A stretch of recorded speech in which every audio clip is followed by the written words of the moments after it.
안녕하세요, 여러분. 지금부터 부끄러운 제 과거에 대해서 이야기해 볼게요.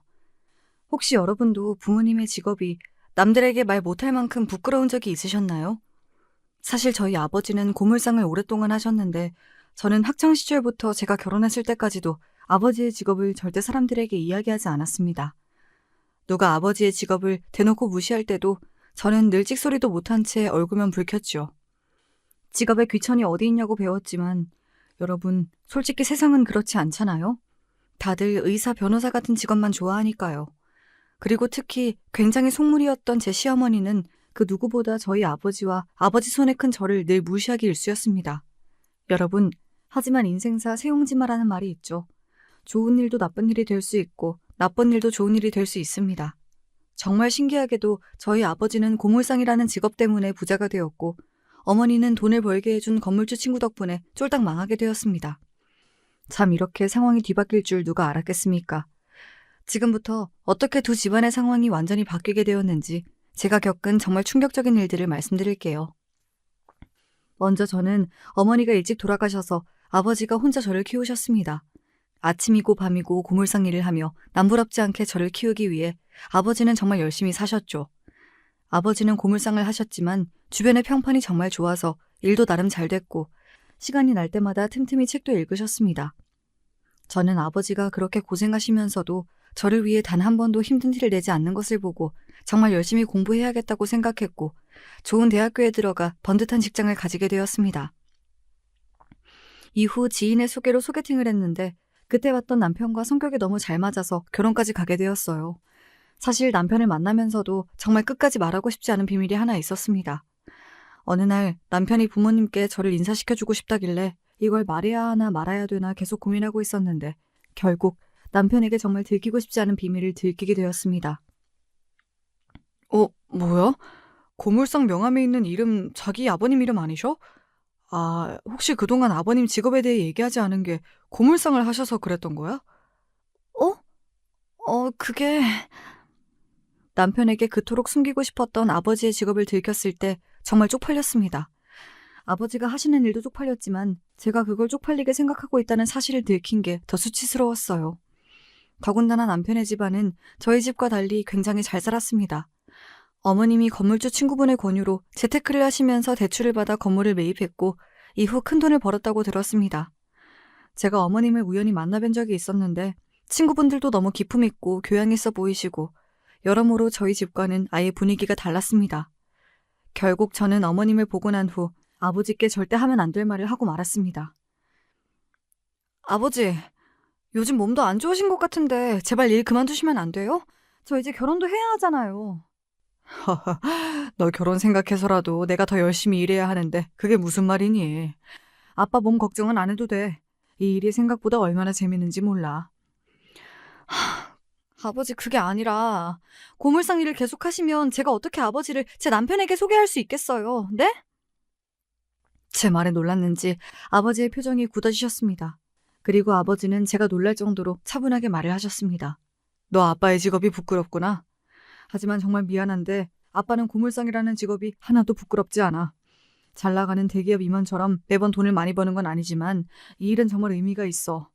너 아빠가 하는 일이 뭔 줄은 아니?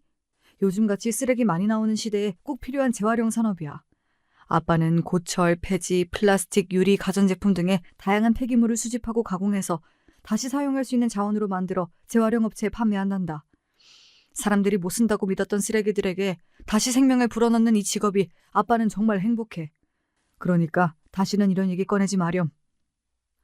저는 아버지의 말을 듣고 고물상에 대한 애착이 대단하다는 생각도 들면서 제가 아버지한테 너무 큰 상처를 드린 것은 아닐까 후회되었습니다. 사실 제가 번듯한 직장을 다니면 언젠간 아버지가 이 고물상 일을 그만둘 줄 알았어요. 돈이 많이 되지도 않을 텐데 왜 쓰레기를 취급하는 이 일을 계속하는지 항상 이해가 안 됐거든요. 하지만 아버지의 이 말을 들으니 이제서야 이해가 됐습니다. 아버지한테 고물상은 단순히 직업이 아니라 자랑스러운 삶 그 자체였어요. 결국 저는 아버지에게 죄송하다는 말과 함께 앞으로 아버지의 직업을 당당하게 말해야겠다고 결심했습니다. 몇 개월 후 남편과 시어머님께 인사를 드리러 가게 되었습니다. 그리고 저는 그날 정말 씻을 수 없는 상처를 받게 되었죠. 그래, 사돈 어르신이 혼자 너를 키우셨다며? 정말 대단하신 분이구나. 근데 사돈 어른은 무슨 일을 해서 널 키우신 거니? 제 아버지는 오랫동안 고물상을 하셨습니다. 폐자원에 다시 생명을 불어넣는 일이라고 늘 뿌듯해 하셨어요. 뭐? 고물상? 그니까 그 더러운 쓰레기 더미 속에서 일을 했다 이거야? 와, 나랑 사돈이 될 사람이 쓰레기 처리를 하는 사람이라고? 말도 안 돼. 어머니, 지가 보고 있는데 지금 무슨 말씀을 하시는 거예요? 장인어른이 얼마나 좋으신 분인데요. 제가 직업에 귀천은 없다고 몇 번이나 말씀드렸잖아요. 그래도 그렇지. 넌 고물상 집안이랑 결혼하고 싶니? 너 제정신이야? 난 이 결혼 절대 못해. 내 친구들한테 쪽팔려서 어떻게 얘기하냐고. 아유, 열받아. 꼴 보기도 싫다. 저는 어머님 말씀에 충격을 받아 그 자리에서 눈물을 흘렸고 남편은 저를 데리고 나왔습니다. 이후 남편이 저에게 계속해서 사과를 했지만 저는 그날 받은 충격을 아직도 잊을 수 없어요. 저는 남편과의 결혼을 포기하는 생각까지 했습니다. 여러분, 이런 상황 속에서 제 결혼은 어떻게 됐을까요? 어머님의 반대를 이겨냈을까요? 아니요. 어머님은 끝까지 저를 반대하셨습니다. 정확히는 제 아버지 직업을 반대하셨죠. 하지만 남편이 중간에서 중재자 역할을 정말 잘해주었고 저와 어머니를 계속 설득해서 겨우 결혼식을 올리게 되었답니다. 그 과정에서 남편은 어머니가 저를 최대한 못 만나도록 했습니다. 그리고 어머니와 남편이 몇 번이나 심하게 싸운 것 같았죠. 어머니와 싸우고 온 남편을 볼 때마다 너무 속상했어요. 이후 어머님을 뵀을 때 다행히도 제 아버지의 직업에 대해서는 더 이상 이야기를 꺼내지 않았습니다. 하지만 저에게 잘해주신 적은 없었어요. 늘 저를 탐탁지 않아 했죠. 제 결혼식 날에 어머님이 저를 대하는 분위기를 보고 아버지도 어머님이 저를 싫어하는 것을 어느 정도 눈치채셨는지 저에게 어머님이 좋아하시는 게 무엇인지 여쭤보더군요. 그리고 아버지는 혼수만큼은 아버지가 다 해주고 싶다고 저희에게 이야기했습니다. 아버지가 부담스러울까봐 걱정했는데 제 결혼 자금을 이미 모아두었다고 절대 걱정하지 말라고 하더군요. 결국 저희는 아버지의 도움을 받아 집 가구를 드리게 되었고 그러던 어느 날 아버지가 제가 정말 예상치 못한 행동을 하였습니다. 우리 집에 가구가 새로 왔던데 사돈 어른이 보낸 거니? 네, 가구요? 그래, 너희 혼수 장만하면서 우리 집 가구도 하나 사신 것 같더라. 근데 고물상 하시면서 이 돈은 어디서 났대? 괜히 우리 집이랑 수준 맞추려다가 사돈 어른 가랑이 찢어지는 거 아닌지 모르겠다. 아무튼 이거 너가 다시 가져가라. 어머님, 아버지가 저 몰래 준비한 선물인 것 같은데 혹시 디자인이 마음에 안 드실까요? 몰라, 제대로 보지도 않았어. 근데 안 봐도 뻔하지. 고물상 눈이 높아봤자 고물상이잖아. 그리고 이 가구가 새 거인지 폐자원인지 내가 어떻게 믿고 이걸 쓰니? 더러워 죽겠다. 난 너희 집 들어가는 혼수도 사돈 어른이 해주신 건 멀쩡한 게 있을지 모르겠어. 아유, 수준이 안 맞아 정말. 어머님은 그렇게 저희 아버지가 주신 선물을 제대로 보지도 않고 버려버렸습니다. 이후 아버지가 저에게 전화와서 어머님의 반응을 물어보셨는데 저는 어머님이 너무 좋아하셨다고 거짓말을 하고 말았죠. 아버지가 어떤 마음으로 어머님 집에 가구를 보냈을지 생각하니 참 마음이 아팠습니다. 아마 제가 무시당하지 않길 바라면서 보내신 거겠죠? 이렇게 어머님이 저와 저희 아버지를 무시하는 행동은 여기서 끝나지 않았습니다. 결혼 후에도 친척들 앞에서 저를 망신주며 수치스럽게 만드셨죠. 하루는 가족들끼리 다 같이 TV를 보고 있었는데 그때 어머님께서 정말 충격적인 말씀을 하시더군요. 어머, 저것 봐. 못 쓰는 쓰레기들이다. 예, 너는 이런 거 보면 정말 마음이 아프겠다. 사돈 어른이 매일 저 쓰레기들이랑 같이 일하는 거잖아, 그치? 아, 그래도 저렇게 더러운 쓰레기들만 있는 건 아니에요, 어머니. 그런 게 어딨어. 쓰레기가 쓰레기지. 더럽고 안 더럽고 못 쓰고 쓸 수 있고 이런 게 어딨니? 그래봤자 쓰레기인걸. 솔직히 너 사람들한테 한번 물어봐. 아무리 재활용된 거라고 해도 같은 물건이면 다 새 거 쓰고 싶어 할걸? 참, 나는 요즘 시대에도 고물상을 하는 사람이 있다는 게 신기해. 솔직히 너도 우리 집 시집 와서 참 운 좋은 거지. 아니면 저거 물려받아서 너가 나중에 고물상 할 수도 있었던 것 아니니? 어머니는 이렇게 제 아버지를 대놓고 언급하며 저와 저희 아버지를 무시하고 조롱했습니다. 그럴 때마다 저는 아버지께 정말 죄송했고 제가 더 잘 돼서 꼭 아버지가 이런 대접 안 받도록 정말 열심히 살아야겠다고 다짐했죠. 하지만 현실은 제가 원하는 대로 흘러가지 않았습니다. 우리 둘째 아들 또 승진했대. 다니는 회사도 대기업인데 사람들이 우리 아들을 정말 좋게 봤나 봐. 근데 지희, 너는 승진도 안 됐다며? 하긴 유전자가 고물상 아버지인데 너가 잘 되는 게 이상하지. 우리 아들들은 내 유전자를 받았잖아. 성공할 수밖에 없다니까? 너도 내가 건물주인 건 알지? 난 완전히 자수성가한 사람이잖아. 내가 진짜 똑똑하다니까? 근데 우리 아들들은 날 닮았으면 사람 보는 눈도 좋아야 하는데 왜 널 데려왔는지. 아휴. 어머니, 제가 기대에 못 미쳐서 죄송해요. 다음번에 꼭 승진해서 좋은 결과 전달드릴게요. 이렇게 제가 승진이라도 실패한 날이면 어머니는 늘 자신과 자식들을 자랑하며 저와 저희 아버지를 깎아내렸습니다. 어머님은 이렇게 매번 저희 아버지를 무시하셨는데 아버지는 늘 어머님을 좋게 얘기해 주셨어요. 정말 둘의 태도가 완전히 반대여서 늘 속이 터지고 화가 났습니다. 지희야, 사부인은 건강 괜찮으시지?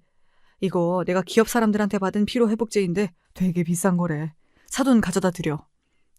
네? 기업 사람들이 아버지를 왜 찾아와요? 아니 그것보다 이건 아버지가 드셔야지 왜 어머님을 드려요? 아버지, 저희 어머님한테 잘해주실 필요 없어요. 그런다고 어머님이 알아주시는 줄 아세요? 어머님이 얼마나 속물이신지 아버지도 보셨으니까 알 거 아니에요. 어허, 지야. 그래도 너희 시어머니인데 그런 식으로 흉보면 안 돼. 속물이 아니라 사돈은 지금 이루어내신 게 많으시니까 현실적으로 늘 사회를 바라보는 거야. 아빠는 또 더 좋은 영양제 많으니까 얼른 사부인 가져다 드려. 그리고 혹시라도 돈 필요하면 아빠 걱정하지 말고 언제든지 얘기해. 알았지? 아버지가 돈이 어딨다고. 알겠어요. 아버지도 늘 건강 잘 챙기세요. 그렇게 저는 아버지가 주신 비싼 피로회복제를 어머님께 가져다 드렸습니다. 정말 웃긴 건 아버지가 준 거라고 하면 더럽고 싼 거라고 안 드시면서 백화점에서 사왔다고 하면 그렇게 잘 챙겨 드시더라고요. 같은 피로회복제인데도 말이에요. 참, 그 꼴이 우습고 어이가 없었습니다. 그렇게 어머님을 향한 미움과 원망, 아버지를 향한 미안함과 고마움이 쌓여가던 하루하루를 보내던 중 아주 좋은 소식이 생겼습니다. 여보, 나 드디어 승진했어. 아, 옆에서 자기가 프로젝트를 도와준 덕분이야. 정말 고마워. 나 곧 포상금도 받을 것 같은데 여보한테 다 줄게. 우리 엄마한테는 비밀로 하자. 와, 드디어 승진이라니. 진짜 너무 기쁘다. 여보, 정말 나 그 돈 가져도 돼? 사실 내가 얼마 전에 아버지 만났는데 트럭이 너무 덜컹거리더라고. 낡기도 했고. 내가 타려고 올라가다가 글쎄 넘어질 뻔했다니까? 내 돈이랑 당신이 준 포상금 합쳐서 아빠 트럭을 바꿔드리면 안 될까? 당연히 되지. 장인어른은 트럭이 낡았으면 진작 우리한테 말씀이라도 하시지. 난 몰랐네. 여보가 보고 좋은 걸로 바꿔드려. 여보, 진짜 고마워. 내가 어머님한테도 앞으로 더 잘할게. 저는 남편과 이 대화를 한 후 정말 오랜만에 빠르게 심장이 뛰었습니다. 그동안 아버지한테 제대로 효도도 못한 것 같은데 제가 차를 바꿔드리면 얼마나 좋아하실까요? 이후 아버지가 탈 만한 트럭을 찾아보았는데 남편의 포상금으로는 턱도 없더라고요. 결국 저는 적금을 늘리고 부업도 하기 시작했습니다. 회사 일도 하면서 주말에 부업까지 하니 너무 힘들더라고요. 하지만 아버지가 새 트럭을 받고 웃는 모습을 생각하며 열심히 버텼습니다. 그리고 드디어 목표 금액을 달성했고 아버지한테 드릴 새 트럭을 샀습니다. 이후 아버지한테 달려갔죠. 아버지의 반응이 무척 궁금했습니다. 저 왔어요. 얼른 나와보세요. 뭐야? 왜 트럭을 타고 왔니? 새 거 같은데 누구 거야? 아버지 드리려고 제가 열심히 돈 모아서 산 거예요. 남편이 받은 포상금도 좀 보탰고요. 어때요? 마음에 드세요? 뭐? 이게 내 거라고? 세상에. 이렇게 좋은 선물은 태어나서 처음 받아본다. 너무 고마워. 근데 돈도 없을 텐데 뭐하러 이런 걸 샀어? 아빠 트럭 있는데. 지금 타고 계신 트럭이 너무 낡았잖아요. 저 키우느라 고생하셨으니까 이제 트럭만큼은 제발 새 거 타고 다니세요. 제가 아버지 일 그만두란 말은 이제 절대 안 할 테니까 대신 낡은 트럭만큼은 버리세요. 제가 이 말을 하자 아버지 눈에는 눈물이 맺혀 있더군요. 이럴 줄 알았으면 진작 사드릴 걸 그랬나 봅니다. 새 트럭을 모는 아버지를 보며 정말 뿌듯한 마음이 들었고 저는 가벼운 발걸음으로 집에 갔습니다. 그리고 다음날 제가 아버지한테 트럭을 선물해준 일 때문에 정말 어이없는 일이 일어났습니다. 문 열어! 당장 열어! 어머니! 아침부터 연락도 없이 무슨 일이에요? 너 진짜 제정신이니? 왜 우리 아들이 힘들게 번 돈을 막 써? 어머니 숨 막혀요. 멱살 좀 놓고 말하세요. 아니 아침부터 대체 무슨 말씀을 하시는 거예요? 야! 네가 돈이 어딨다고 네 아빠 차를 바꿔줘? 네 아빠, 아니 사돈 어른이 카톡에 올렸더라. 이것 좀 봐라. 우리 딸이 사준 새 트럭하고 떡하니 푸사를 바꿔놨던데 이거 나랑 우리 아들 몰래 너가 산 거 맞지? 진짜 미쳤구나. 돈 아까워 죽겠네. 고물상이 뭐하러 이런 비싼 트럭을 타? 어머니, 제가 제 아버지 차 사주는 게 무슨 잘못이 있다고 저한테 이러시는 거예요? 형진 씨랑 상의해서 산 거고 제가 프로젝트 도와줘서 형진 씨가 포상금 받은 돈이랑 제가 회사 다니면서 부업까지 해서 열심히 번 돈 모아서 처음으로 사들인 트럭이에요. 웃기고 있네. 전부 다 우리 아들 돈인 거 내가 모를 줄 알아? 너 당장 그 차 팔아서 나한테 그 돈 내놔. 아니면 사돈한테 당장 전화해서 그 돈 우리 아들 돈이라고 이야기할 거야. 고물상 일하면서 참 자식 돈 뜯어먹고 살고 싶을까? 하여튼 이래서 수준 낮은 집안이랑 사돈이 되면 안 되는 거라니까. 너 당장 그 차 팔아서 돈 내 통장으로 보내. 내가 내일 결혼식에 사돈 어른이 저 트럭 타고 오는지 택시 타고 오는지 무조건 확인할 거야. 어머니, 그게 무슨 말이에요? 그리고 아직 얘기 안 끝냈는데 어디 가세요? 참, 아침부터 이게 무슨 일인지. 어머님은 저렇게 자기 말만 하고 그대로 가버렸습니다. 원래도 어머님이 아버지한테 제가 용돈 드리는 것도 싫어했고 속물이시긴 했지만 이렇게까지 막무가내로 돈 얘기를 한 적은 없었는데 평소보다 더 이상했어요. 되게 급하게 돈이 필요한 것처럼 보였습니다. 사실 저와 아버지가 잘못한 건 없지만 어머님이 정말 아버지한테 전화해서 말도 안 되는 소리를 하면 아버지 성격상 죄송하다고 당장 트럭 보내주겠다고 말할 것 같은 거예요. 그래서 차라리 이 일을 제가 말하는 게 낫겠다 싶어 결국 고민 끝에 아버지를 찾아갔습니다. 아버지 집 앞에 도착했는데 정말 발이 안 떨어지더군요. 아버지, 혹시 카톡 프로필 사진 제가 사드린 트럭으로 바꾸셨어요? 그럼 우리 딸이 사준 건데 여기저기 자랑해야지. 어때? 사진도 잘 찍었지? 네. 아버지 정말 죄송한데 카톡 사진 내려주시면 안 될까요? 다시 옛날 트럭으로 사진 바꿔서 새 트럭을 판 것처럼 딱 일주일만 연기하면 될 것 같아요. 뭐? 대체 갑자기 그게 무슨 말이야? 너가 나한테 트럭 사줬다고 뭐라 했니? 아니 돈 보태준 사람은 윤서방밖에 없는데 누가 너한테 그런 말을 한단 말이야? 아버지 정말 죄송해요. 사실 어머님이 아까 아침 일찍 찾아와서 형진 씨가 번 돈을 막 쓴다고 당장 아버지한테 드린 트럭을 팔라고 난리를 치시더라고요. 아니면 아버지한테 전화해서 제가 형진 씨 돈 막 쓴다고 말하고 내일 결혼식 때 아버지가 타고 온 차 확인한다고 해서 제가 먼저 전화드린 거예요. 아버지, 어머님이 별나고 속물인 거 아시잖아요. 어차피 곧 까먹으실 테니까 잠깐만 연기해 주시면 안 될까요? 이런 부탁드려서 죄송해요. 저 정말 못난 딸이에요. 너 잘못이 어딨어. 사부인이 제정신이 아니신 거지. 참나. 내가 그동안 너한테 잘해달라고 그렇게 얘기했는데 이런 식으로 내 딸을 힘들게 해? 더 이상 나도 사부인한테 잘할 이유가 없겠구나. 아빠가 카톡 푸사 바꿀게. 그리고 내일 너가 사준 트럭 타고 안 갈 테니까 걱정 마렴. 저는 그렇게 아버지 가슴에 대못을 박는 부탁을 드리고 아주 불편한 마음으로 집에 돌아왔습니다. 하필이면 내일이 둘째 도련님 결혼식이어서 어머님과 아버지가 잠시라도 마주쳐야 해서 더 기분이 좋지 않았어요. 자기 전에 아버지한테 죄송하다는 말씀을 드리려고 카톡을 켰는데 갑자기 정말 생각지도 못한 아버지의 프로필 사진을 발견했습니다. 바로 성공한 사람들만 탄다던 외제차 사진이 있는 것이었습니다. 너무 놀라서 아버지한테 왜 이걸 올렸냐고 물어보고 싶었습니다. 당장 카톡을 할까 했지만 생각해보면 어차피 아버지 차일 리도 없고 어머님이 이 사진을 보셔도 아버지 차가 아니라는 걸 알 테니까 별일 없겠지 하고 넘겼습니다. 그렇게 다음날이 되었고 저는 결혼식장에 도착했습니다. 택시를 타고 오는 아버지를 모시기 위해 밖으로 나갔는데 마침 어머님도 잠시 밖에 계셨습니다. 그리고 그 순간 삐까뻔쩍한 차 한 대가 도착했습니다. 딱 봐도 몇 억 원은 하는 고급 외제차인 것 같았습니다. 그 광경을 본 속물인 어머님이 옆에서 한마디 하시더군요. 누구 차인지 때깔 한번 좋다. 나도 얼른 저런 차 사야 하는데. 그리고 차 문이 열렸는데 그 순간 정말 말도 안 되는 장면이 펼쳐졌습니다. 차 운전석에서 내린 건 다른 사람이 아닌 저희 아버지였습니다. 그리고 자세히 보니까 그 차는 어제 아버지 카톡에서 본 차였어요. 심지어 아버지는 차만 바뀐 게 아니라 사람까지 완전히 달라졌습니다. 평소에 고물상에서 일할 때의 후줄근한 모습은 전혀 없고 수염도 다 깎고 머리도 정리되어 중년 연예인 같은 느낌이 물씬 났습니다. 또 명품 양복을 차려입어 성공적인 사업가의 모습 같았습니다. 저조차 처음 본 아버지의 모습에 너무 놀라서 저는 아버지한테 달려가서 누구 차를 빌려왔냐고 물었습니다. 옆에 계시던 어머님도 아버지의 모습을 보고 놀랐는지 달려오시더군요. 그러자 아버지가 예상치도 못한 말을 했습니다. 누구 차긴 내 차지. 원래 너가 사준 새 트럭을 타고 오려 했는데 정 많은 사부인께서 트럭을 얼른 달라고 하셨잖니. 그래서 내가 가지고 있던 차 중에 제일 깔끔한 거 하나 가져와 봤다. 아버지가 이런 차가 있으셨어요? 진짜로요? 그럼 아빠가 고물상이 몇 년 차인데. 아빠 찾아오는 사람들도 엄청 많다니까. 차로 하는 재테크라는 말 아니? 자테크라고 예전에 차 몇 대 있으면 좋을 것 같아서 사놓은 거야. 세상에, 말도 안 돼. 안녕하세요, 사돈 어른. 근데 이 차는 뭐예요? 진짜 사돈 차라고요? 예, 결혼식에 남의 차를 빌려오는 것도 웃기잖아요.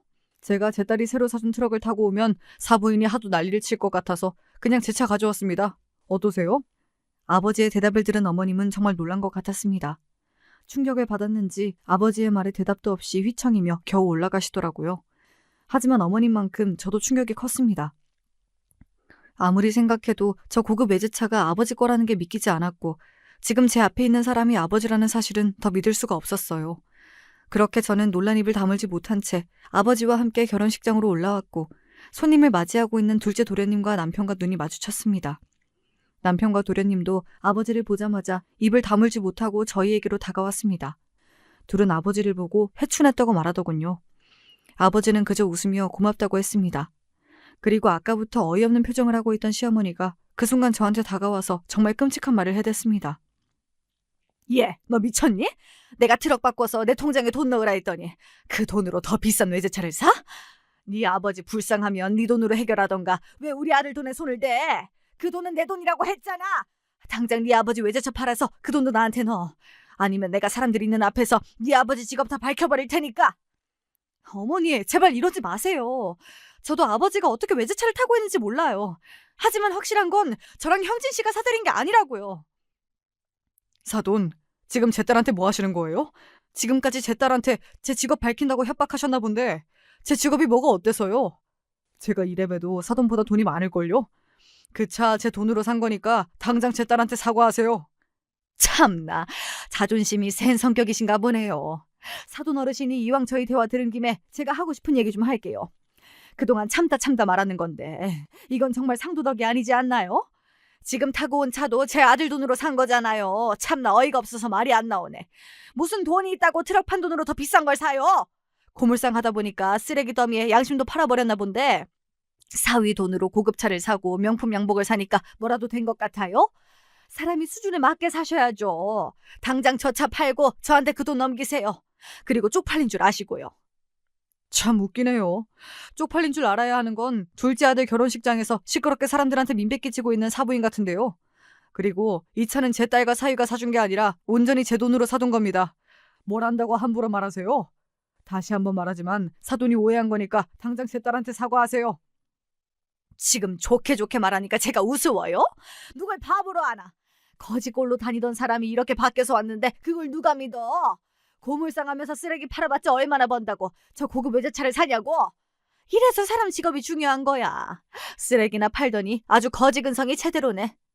사돈이라고 봐줬더니 이 사람이 진짜. 이렇게 어머님과 아버지의 목소리가 커졌고 어머님은 계속해서 사람들의 아랑곳하지 않고 아버지를 망신 주기 시작했습니다. 그리고 그 순간 갑자기 정말 예상치 못한 사람이 등장했습니다. 바로 누구나 알 수밖에 없는 대기업 사장이었습니다. 사장님, 이렇게 제 결혼식까지 와주시다니. 안녕하세요. 제가 옆에서 듣고 보니 너무 화가 나서 이 대화에 끼어들게 되었습니다. 참 듣기가 그렇네요. 이분은 저랑 동업하고 있는 친환경 재활용센터를 운영하는 회사 대표입니다. 그냥 고물상만 하시는 분이 아니라 지역사회의 패자원 순환에 아주 큰 역할을 하시는 분이지요. 오늘 대표님이 사돈 총각이 결혼하는데 마침 저희 회사의 직원이라고 해서 같이 오게 되었는데 이런 어이없는 상황을 목격하게 될 줄 몰랐네요. 참 실망스럽습니다. 사장님, 그게 아니라 저희 어머니가 오해가 있었던 것 같아요. 사돈 어르신이 회사 대표인 줄 모르고. 한 사람이 회사 대표든 고물상을 하든 사실 그게 중요한가요? 고물상을 하는 사람이라면 이렇게 막대해도 되는 건가요? 저희 회사에서 근무한다고 하셨는데 이런 생각을 가지고 있으셨다면 정말 실망입니다. 아니요, 사장님. 저는 단 한 번도 사돈 어른을 그렇게 생각한 적이 없습니다. 다만 저희 어머니가 너무 속물이어서 저도 답답해 죽겠습니다. 이런 꼴 보여서 죄송해요. 둘째 도련님, 즉 오늘 예식의 주인공인 신랑이 한숨을 푹푹 쉬며 고개를 숙이자 주변 사람들이 더 수군거리기 시작했고 주변을 살펴보니 어머님은 정말 충격을 받은 눈빛이었습니다. 그리고 그 순간 아버지가 갑자기 어머님한테 예상치 못한 말을 꺼냈습니다. 제가 오늘 오면서 사부인이 정말 좋아할 만한 선물을 들고 왔는데 안타깝게도 이건 못 드리겠네요. 아버지가 이 말을 하면서 꺼낸 건 시어머니가 그토록 원하던 고급 리조트 VIP 회원권이었습니다.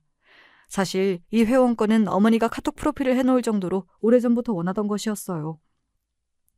어머님은 회원권을 보고 당장 가져가려고 했지만 그 순간 아버지의 행동에 어머님은 물론 모든 사람들이 안타까워하며 소리를 질렀습니다.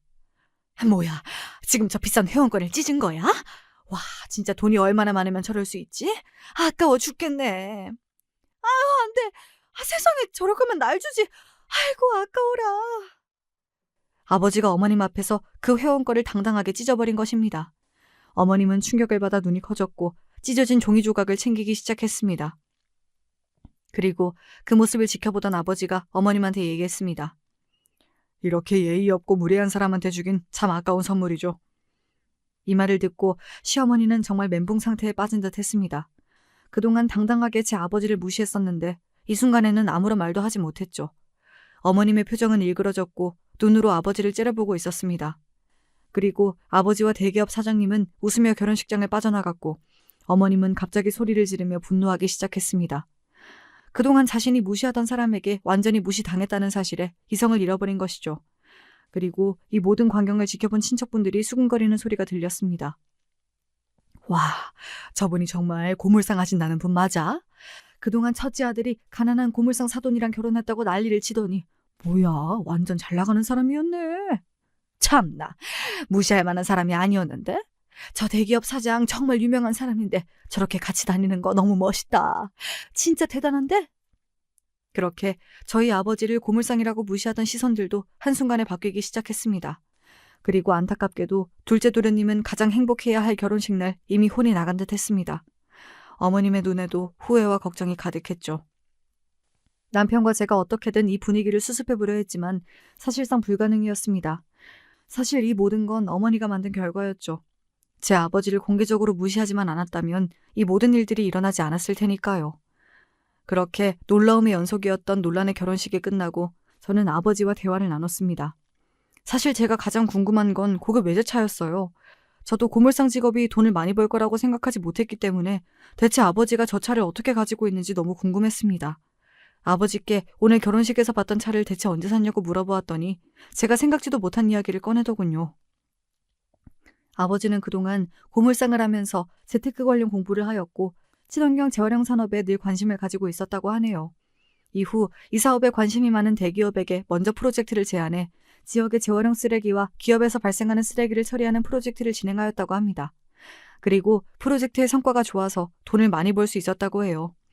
그래서 나중에 돈을 많이 모아서 제가 예전에 하고 싶어 했던 카페를 차려줄 생각이었고 이 고급 외제차도 저 주려고 얼마 전에 사놓은 것이라고 합니다. 저는 아버지의 말을 듣고 제가 그동안 아버지를 너무 몰랐다는 생각이 들었습니다. 제가 생각한 것보다 아버지는 훨씬 똑똑한 사람이었어요. 그리고 아버지는 그동안 사업을 함께 논의해왔던 대기업 사장과 함께 새로운 사업 계약을 얼마 전에 체결했다고 했습니다. 그 사업은 바로 지역에서 가장 큰 친환경 재활용 센터를 만드는 것이었습니다. 아버지는 그냥 쓸 수 있는 쓰레기를 팔고 계셨던 게 아니라 고물상 일을 통해 지역사회에 필요한 재활용 쓰레기와 관련된 큰 흐름을 보고 계셨던 것입니다.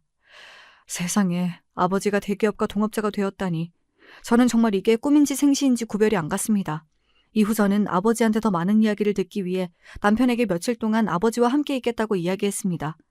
그렇게 아버지가 사업을 일궈왔던 이야기를 들으며 행복한 시간들을 보내고 있었는데 갑자기 어머님한테서 전화가 왔습니다. 저는 저희 아버지한테 사과를 하려고 전화한 줄 알았는데 어머님이 저한테 전화하신 이유는 정말 충격적이었습니다. 얘야, 혹시 사돈어른 옆에 계시니? 같이 있으면 제발 좀 바꿔주렴. 무슨 일이세요? 저희 아버지한테 사과하려고 전화하신 건가요? 그런 거라면 옆에서 아버지가 들을 수 있게끔 소리를 크게 해둘게요. 말씀하세요. 그게 아니라 큰일 났어. 내가 투자한 곳에서 지금 부도가 났어. 전 재산을 끌어다가 투자했는데 부도가 나서 지금 모든 재산이 넘어가게 생겼다. 주택담보대출도 받아서 곧 돈을 갚지 못하면 집도 날아가는데 어쩌면 좋아. 네? 어머니, 지금 무슨 말씀을 하시는 거예요? 이거 둘째 도련님이랑 제 남편도 알고 있어요? 네? 아무도 몰라. 알면 아들들한테 나 죽는다. 절대 말하면 안 돼. 너가 사돈어른 설득해서 제발 나 돈 좀 빌려주렴. 사돈이 사실 숨겨진 재산도 많다며. 그냥 고물상인 줄 알았더니 결혼식 때 보니까 완전 대단한 사업가이시더구나. 내가 그런 분을 몰라보고 그렇게 함부로 말했다니. 내가 참 사람 보는 눈이 없었어. 혹시 옆에 사돈어른 계시니? 계시다면 빨리 나 바꿔줘, 얼른. 어머님, 아버지 옆에 안 계세요. 그리고 먼저 아들들한테 이 사실 말하세요. 저희 아버지랑 어머님 돈 문제로 엮이는 거 저는 절대 원하지 않아요. 죄송해요. 끊겠습니다. 저는 그렇게 어머님의 전화를 끊었고 전화를 끊고 나서도 어안이 벙벙했습니다. 늘 성공한 자수성가 건물주로 돈이 많았던 어머님의 집이 넘어가고 전 재산이 날아갔다니 이게 대체 무슨 말인지 머리가 어질어질했습니다. 그리고 그 순간 옆을 보고 깜짝 놀랐습니다. 밖에 나간 줄 알았던 아버지가 문 앞에서 이 얘기를 모두 듣고 계셨던 거예요. 저는 아무 말도 하지 못한 채 아버지한테 절대 시어머니 문제로 손 벌리는 일 없게 하겠다고 했습니다. 아버지는 저한테 이 일을 어떻게든 남편한테 먼저 이야기해야 한다고 했고 결국 아버지의 말대로 저는 바로 집으로 가 남편에게 이 사실을 전했습니다. 처음에 남편은 어머님이 망한 사실을 절대 믿지 못했습니다. 하지만 남편이 어머님한테 전화를 해보고 나서는 이 사실을 믿더군요. 남편의 표정은 정말 절망스러워 보였습니다. 남편이 말하길 어머님이 사실 자식들 몰래 고급 사치와 유흥을 많이 즐기셨다고 합니다. 그래서 친구들과 계속 그 생활을 즐기기 위해 더 큰 돈이 필요했고 그 돈을 구하기 위해 주택담보대출까지 받으며 고수익 투자에 뛰어드신 거라고 하네요. 심지어 어머님에게 이 위험한 투자를 추천한 사람은 어머님이 투자로 성공할 수 있게 도와준 부자 친구였습니다. 그분도 어머님과 함께 쫄딱 망했다고 합니다. 남편에게 이 말을 듣자마자 제 머릿속을 스쳐 지나가는 장면이 한 개 있었습니다. 얼마 전에 제가 아버지 트럭을 새 걸로 바꿔드렸을 때 어머님이 당장 트럭을 팔고 돈을 보내라고 했었잖아요. 생각해보니 그 돈이 필요했던 이유가 이 투자로 인한 빚 때문이었던 것 같네요. 어쩐지 그때 뭔가 이상하다 했어요.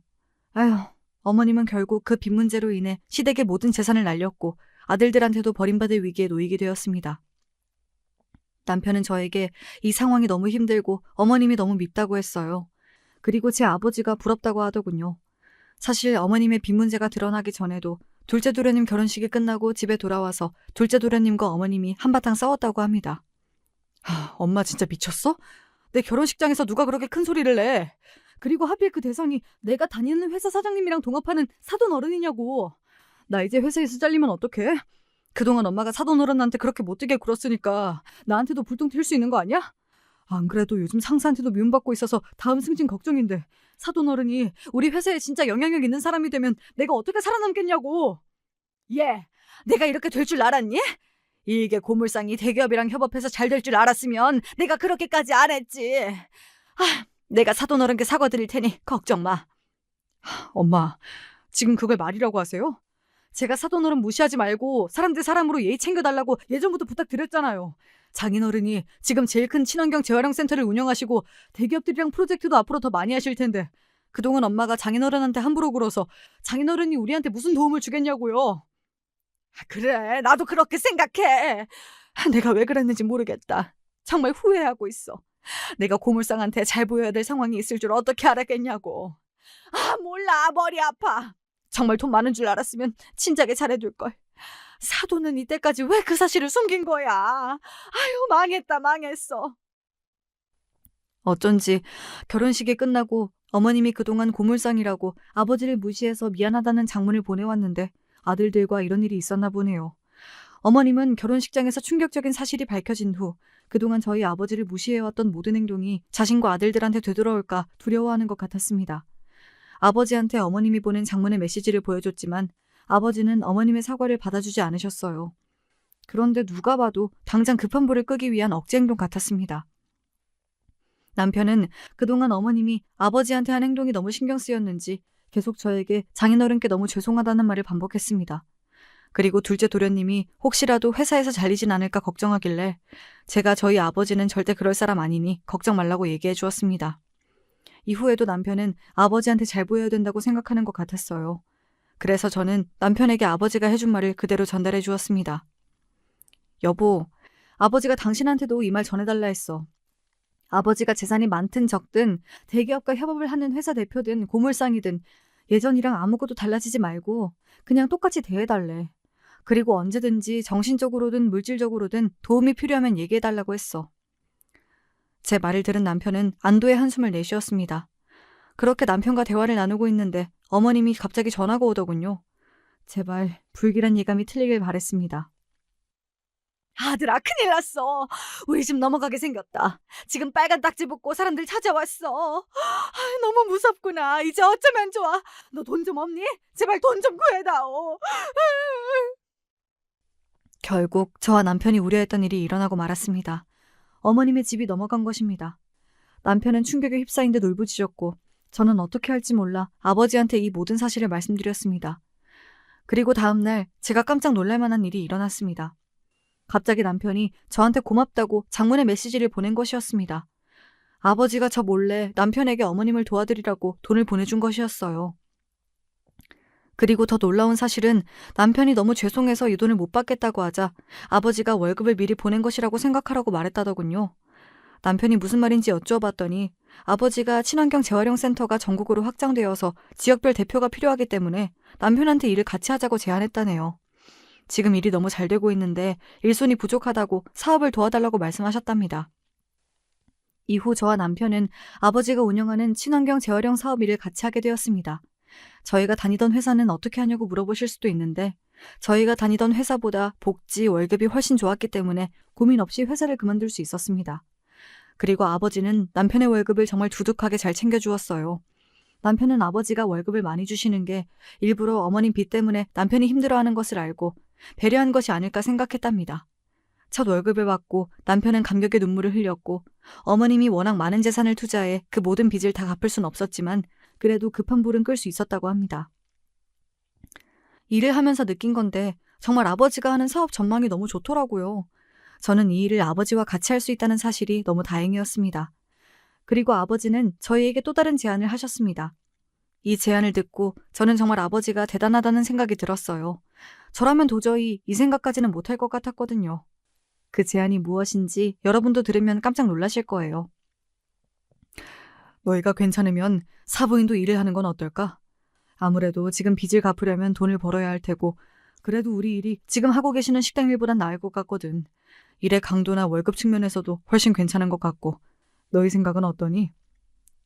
장인어른, 정말 그래도 괜찮을까요? 안 그래도 어머니가 몸도 안 좋으신데 빚 때문에 식당에서 고생하시는 거 보고 늘 마음이 안 좋았거든요. 저희 어머니가 장인어른한테 잘해드린 것도 아닌데 이런 제안 해주셔서 정말 감사합니다. 제가 진짜 더 잘할게요. 남편은 이 얘기를 듣고 계속 아버지한테 감사 인사를 하며 눈물을 흘렸고 어머님은 그렇게 저희 아버지의 회사에서 일을 하게 되었습니다. 처음에는 자존심을 부리며 절대 이 일을 하지 않겠다고 했지만 계속 빚쟁이들이 연락이 오자 어쩔 수 없이 일을 같이 하겠다고 하더군요. 이후로도 아버지의 사업은 계속 승승장구했고 친환경 재활용뿐만 아니라 태양열 에너지 사업까지 확장하게 되었습니다. 여러 대기업에서 아버지 회사의 소문을 듣고 더 많은 프로젝트를 제안했다고 하네요. 사실 아버지가 하시는 일을 옆에서 직접 보면서 저는 정말 충격적인 사실을 많이 알게 됐습니다. 우선 아버지는 어머님보다 자산이 훨씬 많으셨어요. 아버지가 고물상을 하면서 늘 재테크 관련 책을 읽고 자산 관리를 열심히 한 덕분이었죠. 아버지는 꾸준히 투자를 통해 자산을 증식해왔고 이미 부동산과 주식에서 엄청난 성공을 해서 많은 자산을 모아두고 계셨습니다. 전 몰랐지만요. 생각해보니 아버지가 그래서 저한테 계속 돈이 필요하면 말하라고 하고 결혼비용과 혼수 그리고 어머님 선물을 계속해서 보낼 수 있었던 것 같아요. 저는 그것도 모르고 어머님한테 늘 찍소리도 못했었네요. 바보같이. 제가 아버지 옆에 지켜보면서 느낀 건데 아버지는 자산이 얼마가 됐든 평생 고물상 일을 하셨을 것 같아요. 이 일을 하시는 게 정말 즐거워 보였거든요. 저는 일을 하면서 이렇게 즐거워한 적이 없는데 아버지를 보면서 저도 이렇게 심장 뛸 수 있는 직업을 나중에라도 갖고 싶다라는 생각도 들었습니다. 아버지가 일을 정말 사랑하셔서 그런지 이후로도 아버지의 사업은 계속 잘 되었고 지역 친환경 산업 표창장까지 받게 되었습니다. 뿐만 아니라 고물상으로 시작하여 친환경 재활용 산업을 대기업에 제안한 지역 경제계에서 성공한 인물로 신문 기사가 나자 아버지는 큰 주목을 받게 되었습니다. 기사를 본 친구들과 친척들이 연락이 오더군요. 그리고 아직 가족이지만 저한테는 늘 불청객인 한 사람한테도 계속 연락이 왔습니다. 얘야, 기사 봤다. 축하한다. 사돈 어른이랑 너는 언젠가 잘 될 줄 알았어. 근데 사업이 그렇게 잘 되면 돈도 많을 텐데 나 돈 좀 빌려주면 안 되니? 이번 투자로 나 정말 일어서야 하거든. 내가 이렇게 쫄딱 망할 사람이 아니란 말이야. 어머님, 늘 전화해서 계속 같은 소리만 하시잖아요. 저는 돈 없고 저희 아버지도 어머님한테 빌려드릴 돈 없어요. 아니, 그리고 그렇게 저희 아버지 무시하시더니 이제 와서 돈을 빌려달라고요? 진짜 양심이 없으세요? 한 번 더 저한테 연락하시면 전 진짜 형진 씨한테 다 말할 거예요. 투자로 성공하고 투자로 인생이 몰락해놓고 또 투자로 일어설 생각을 하는 어머님을 보면 참 재테크도 조심해야 되겠구나, 투자도 중독이구나 라는 생각이 들었습니다. 그리고 남편이 절대 저에게 어머님의 사정을 들어주고 돈을 빌려주지 말라고 신신당부했기 때문에 저는 단호하게 어머님의 전화를 끊어버렸습니다. 참, 어머님이 언제 건물주였던 시절에서 빠져나와 현실을 자각할 수 있을지 모르겠네요. 사실 어머님의 몰락이 마냥 속 시원하지만은 않습니다. 그냥 어머님도 잘 되고 저랑 아버지도 더욱 잘 돼서 안정적으로 각자 길 걸으면서 잘 살았으면 좋겠네요.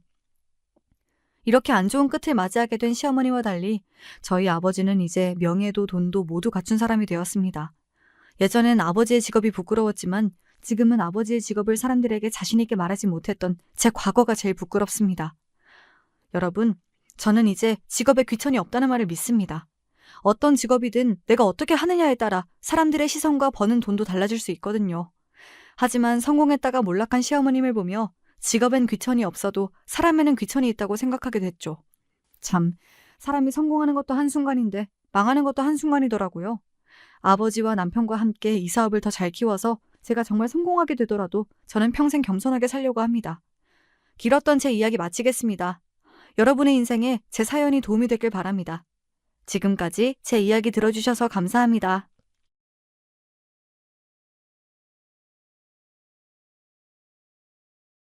안녕하세요. 전 인생의 후반부를 의연한 마음으로 살아가고 있는 나이든 여자입니다. 모두가 힘들고 어려웠던 그 시절이었습니다만 저는 꽤 형편이 괜찮은 집에서 태어난 자식이었습니다.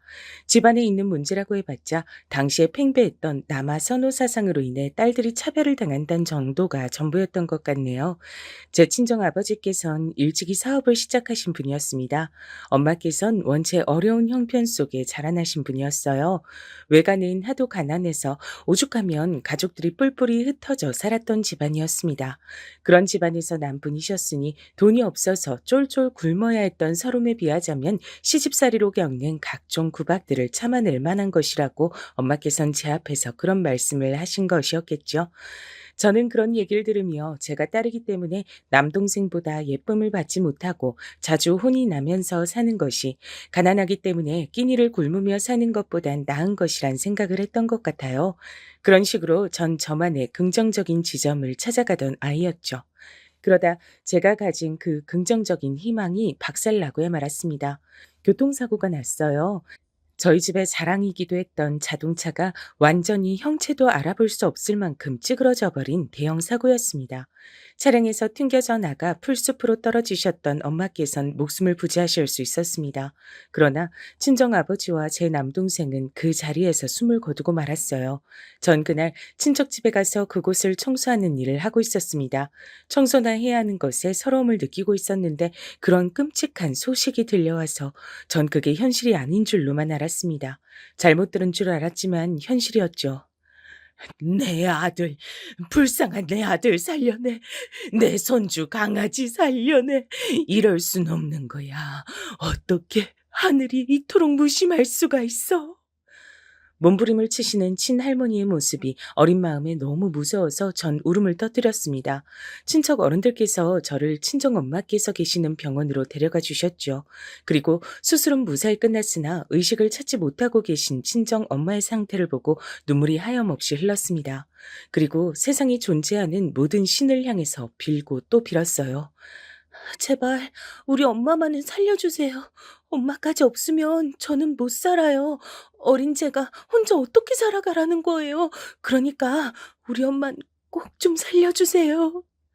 제가 진심 어린 눈물로 빌어서 그랬던 걸까요? 엄마께선 기적적으로 의식을 회복하셨습니다. 그리고 며칠 뒤 친할머니께선 원체 지병이 있으셨던 탓에 커다란 충격을 받으신 것까지 겹쳐져 갑자기 돌아가시고 말았어요. 친할아버지께서 돌아가신 뒤로 집안의 가장 어른이셨기 때문에 모두가 방황하며 어쩔 줄을 몰라 했습니다. 그 후로 저는 친할머니를 위해선 신께 살려달라고 기도하지 않았던 스스로를 한동안 꽤 오래도록 자책하며 살았죠. 끔찍했던 교통사고는 졸음 운전으로 마주 달려오던 차량을 피하시려고 친정 아버지께서 차량을 틀다가 벌어진 것이었고, 관련해서 그 어떤 보상금도 나오지 않았습니다. 오로지 돈 나갈 일들만 있었죠. 아버지의 사업장은 허무하게 정리가 됐어요. 뿔뿔이 흩어져서 사는 외가에 비하자면 친가는 그래도 화목하고 가족끼리의 정이라는 것이 있다고 생각을 하며 살았었는데, 이제 친가도 엇비슷하게 변해버렸습니다. 큰 사고를 겪은 후 집안의 어른마저 잃어버린 집안은 중심을 잃고 흩어지게 됐죠. 하루아침에 아버지와 남동생을 잃고 사고의 후유증으로 건강이 안 좋아지신 엄마와 남겨진 전, 앞으로를 어떻게 살아야 할지 몰랐습니다. 막막하기만 했어요. 좁은 집으로 이사를 한 탓에 가슴이 갑갑한 것도 더 심했습니다. 본능적으로 아버지께서 돌아가신 이후 짐승만도 못한 종자들이 달라붙어 집안에 돈을 털어갔다는 것을 알 수 있었어요. 세상에 대한 원망이 가득했었죠. 친정엄마께선 아무리 어렵고 기구하고 각박한 환경에서 살아도 내 삶의 주인공이 나란 사실을 잃으며 살아선 안 된다고 여기신 분이었죠. 엄마가 지니신 그 멋진 삶의 가치를 일찍 깨우치기엔 전 어리석은 아이였습니다. 성치 않으신 몸으로 자식을 키우시는 게 얼마나 힘든 것인지 고려하지 못하는 아이였어요. 그러니까 제멋대로인 사춘기를 보냈었겠죠. 친정엄마께 감사할 줄 모르고 제가 아직 누릴 수 있는 것들에 감사할 줄도 모르고 전 그렇게 짧은 생각을 가진 채로만 살았습니다. 제가 본래 태어났을 때부터 누리고 있던 생활 수준을 앗아간 이 세상을 원망하는 마음이 매 순간 있었던 것 같아요. 차라리 처음부터 모르게 하든가 줬다 빼앗는 건 무슨 경우냐고 하면서 하늘을 향해 원망의 말을 쏟아내기도 했었죠. 사실 생각을 해보면 제가 운이 좋게 괜찮은 형편의 집안에 태어났던 것일 뿐, 제가 뭘 잘해서 그런 환경을 누려본 것은 아니었습니다. 그러니 제가 품고 있었던 원망이 얼마나 가짜는 것이었나 싶네요. 이런 저와는 달리 엄마께선 현명하시고 적응력이 좋으시고 사려 깊으신 분이었으므로 저희 모녀가 건사하고 살 수 있었습니다.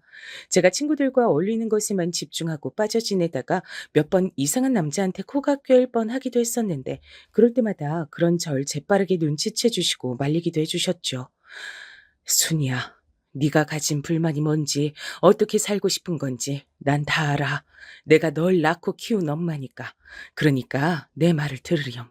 넌 지금 그 남자하고 절대 어울려선 안 돼. 그건 네 인생 말아먹는 지름길이 될 거야. 저는 반항심에 그런 소리를 듣기가 싫었으나 정말로 제가 인생을 말아먹게 될까 봐 그것만은 겁이 났고 사양이었기 때문에 엄마께서 단호하게 헤어지라고 평을 하시는 남자들과는 결국에 제가 다 정리를 했었습니다. 그 남자들은 죄다 일을 하면서 만난 사이였어요. 전 여상이 진학을 했다가 끝내 졸업은 못했었거든요. 그래서 중졸로 남았습니다. 당시에 엄마의 건강이 무척 악화됐었기 때문에 제가 학업을 더 이을 상황이 아니었죠.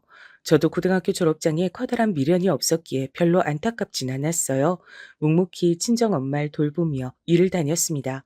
그런 와중에 잘못된 남자들과 연을 이어갈 뻔했으나 엄마 덕분에 그러지 않을 수 있었던 거예요.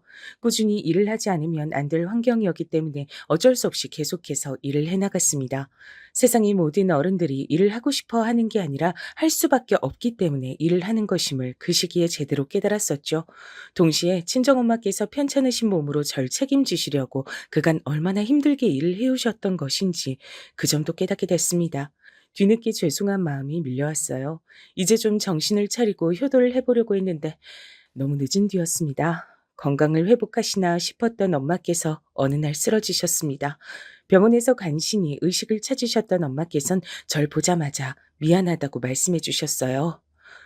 순이야, 내가 미안하다. 아파서 미안해. 우리 딸한테 잘해주지 못해서 내가 너무나도 미안해. 저를 향해 빙그레 미소를 지어주시는 엄마의 표정을 보고 세상이 떠나가라 울기 시작했습니다. 이별이 다가왔음을 본능적으로 알았기 때문입니다. 친정 아버지와 남동생을 떠나보냈을 땐 저도 너무 어렸기 때문에 상황에 대한 원망만이 더 강했을 뿐이었으나 친정 엄마의 때에는 차원이 달랐어요. 심장이 난도질 당하는 것만 같은 지독한 슬픔이 절 덮쳤습니다. 쓰러지셨던 뒤로 꼬박 일주일 버티시다 엄마께선 동이 터오던 새벽녘에 조용히 영면에 드셨습니다. 돌아가시기 몇 시간 전에 저에게 남기셨던 마지막 말씀이 있었어요. 순이야, 우리 귀한 딸, 미리 생일 축하한다. 내가 그때까지 못 버틸 것만 같아. 하늘에서 널 꼭 지켜보고 있을 테니까 보란 듯이 잘 살아야 돼. 알았지? 이 부족한 엄마가 너에게 남기는 마지막 부탁이란다. 저는 엉엉 울면서 고개를 끄덕였었죠. 엄마와의 영원한 이별이 무섭다고 차마 그 말만은 뱉지 못하고 삼켰습니다. 이제 먼 길을 떠나시는 엄마보다 제가 더 무섭진 않을 것 같더라고요. 엄마께서 돌아가신 뒤론 경계심 어린 태도를 가지고 살았습니다. 위축되어 있기도 했었죠. 사람들이 절 향해 불길한 년, 자기 가족들을 다 잡아먹은 년이라고 욕을 하며 손가락질을 해대는 그런 망상에 시달리기도 했습니다. 일을 쉬면 불안했고 엄마를 후회 속에서 떠나보낸 주제에 감히 쉬면 안 될 것 같아 꾸준히 일을 계속 다녔는데요.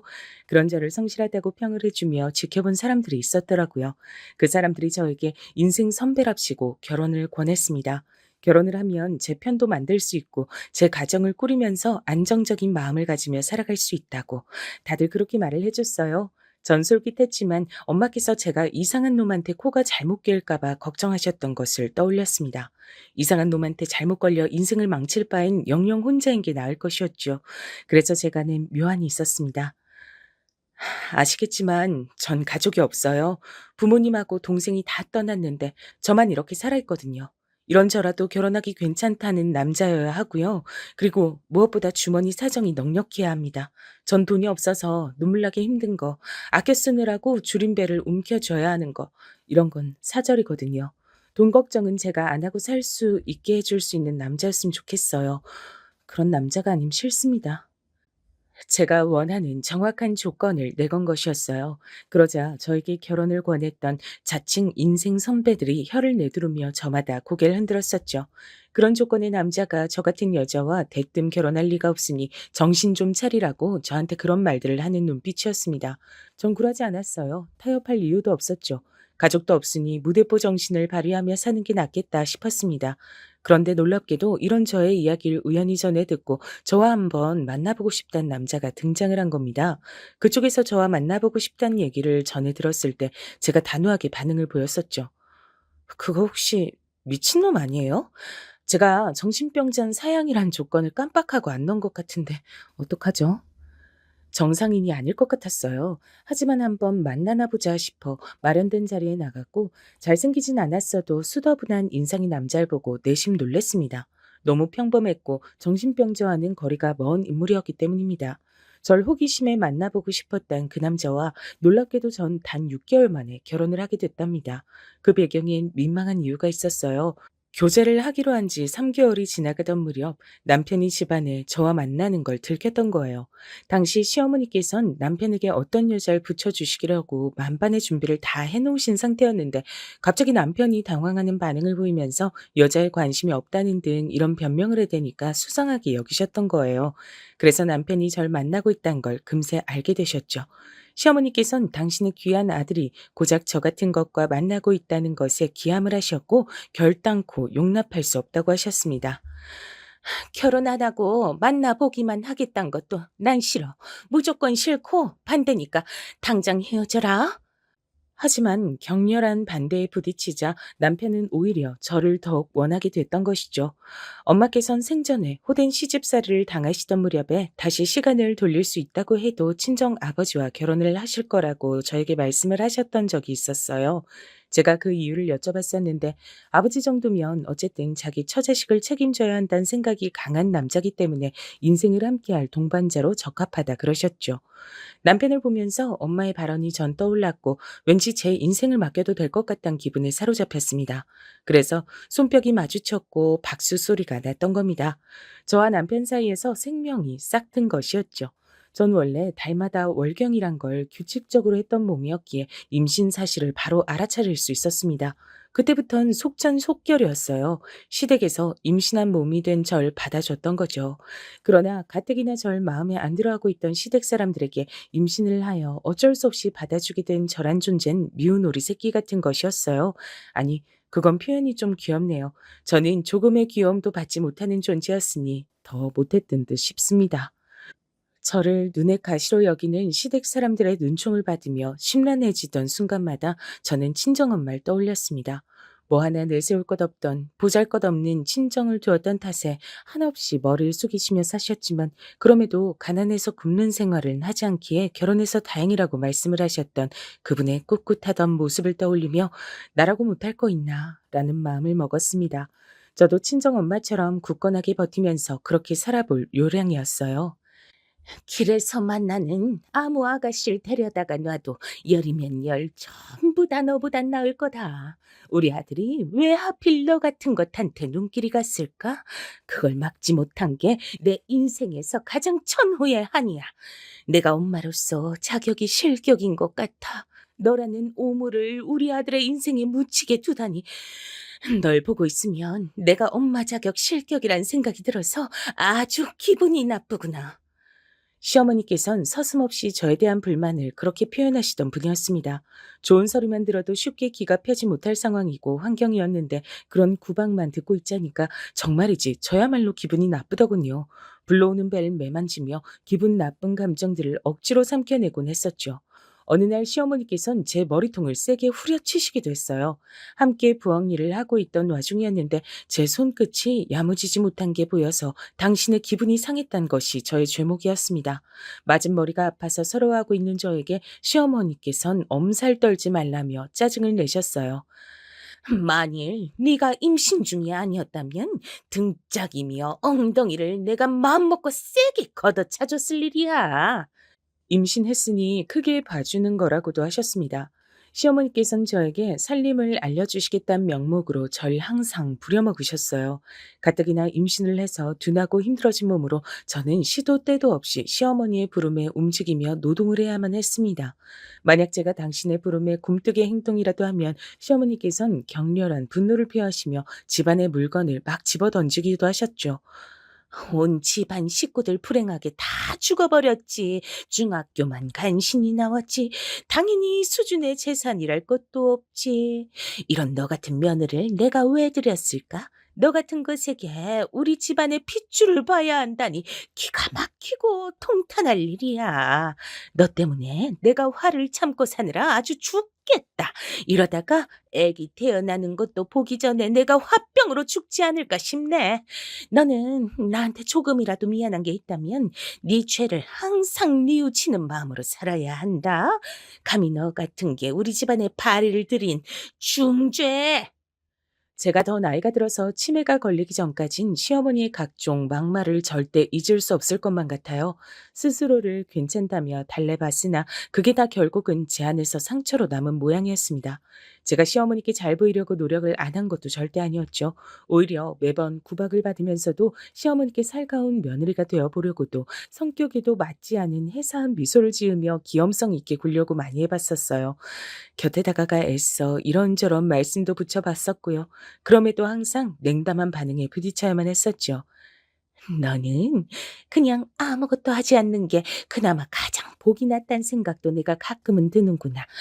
그 모질한 대가리를 굴리지도 말고 보기만 해도 답답해서 사람 돌아가시게 만드는 행동 거지도 하지 말고 감히 나한테 의견을 내지도 말란 말이야.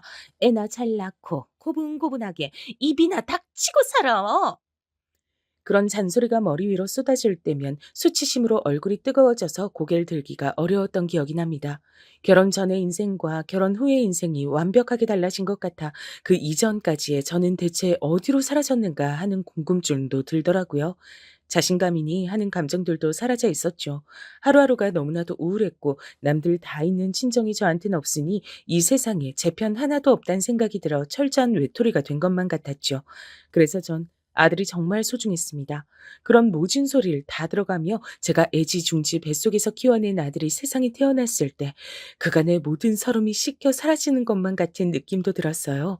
처음으로 시어머니께 칭찬 비슷한 것도 들어봤었죠. 아들 낳은 것만은 잘했다. 첫 판부터 바로 아들 낳았으니 이만하면 네가 대역죄인까지는 아닌 듯 싶구나. 고작 그런 것도 칭찬으로 생각해서 전 기뻤던 것 같아요. 자존감이 바닥을 치던 시절이었으니까요.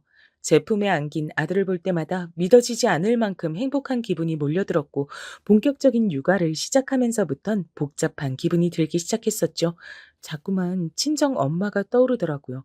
도대체 어떻게 그 모진 시집살이를 당하시면서 자식을 키워내셨던 건지 친정 엄마가 신기하고 존경스럽기만 했습니다.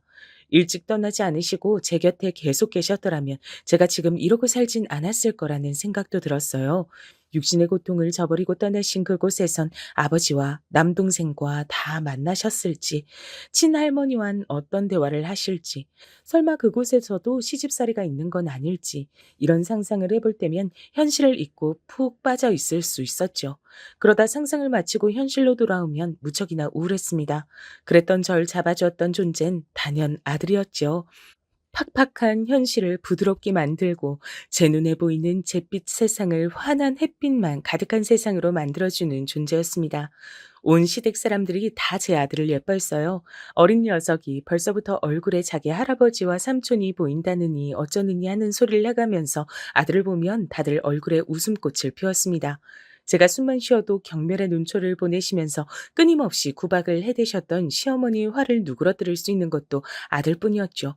이러니 제가 아들이 기특해서 어쩔 줄을 모를 수밖에 없었죠. 동준아, 네가 이 엄마한테 어떤 의미인지 넌 아마 상상도 못할 거야.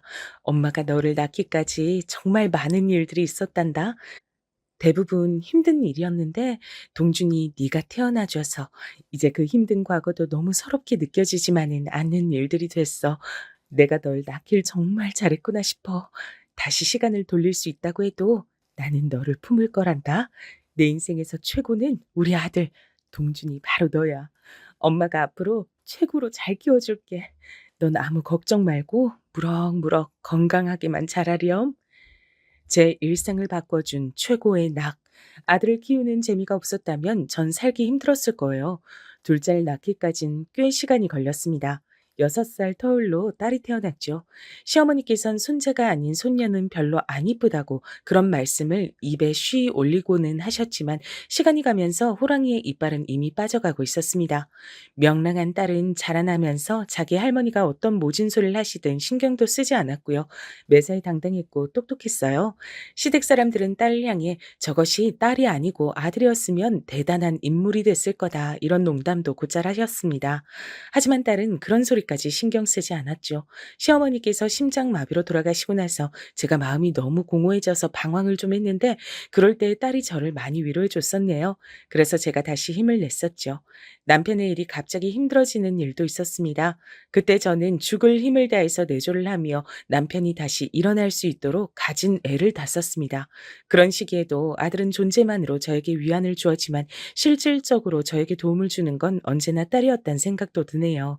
다시 일어난 남편은 성공가도를 달리다가 간이 나빠져서 허무하게 세상을 떴습니다. 시댁 쪽에 간이 안 좋은 가족력이 좀 있었거든요. 그 영향을 받은 듯 싶었어요. 너무나도 허무했고 슬펐으나 자식들을 위해 제가 주저앉아 있을 순 없었습니다.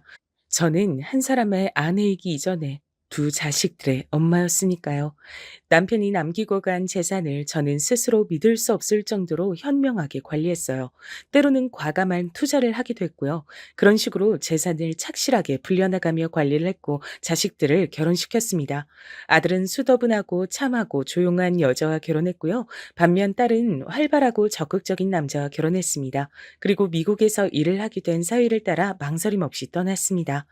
저는 그 낯선 땅에서 사는 게 무섭지 않느냐고 했지만 딸은 오히려 즐겁다고 했어요. 사위는 능력이 출중한 인물이었고 그곳에서 딸은 조금의 어려움도 없이 지내기 시작했습니다. 아들과 며느리는 결혼하고 1년 만에 유산을 겪은 뒤 다시 2년 뒤에 또 한 번의 유산을 겪었어요.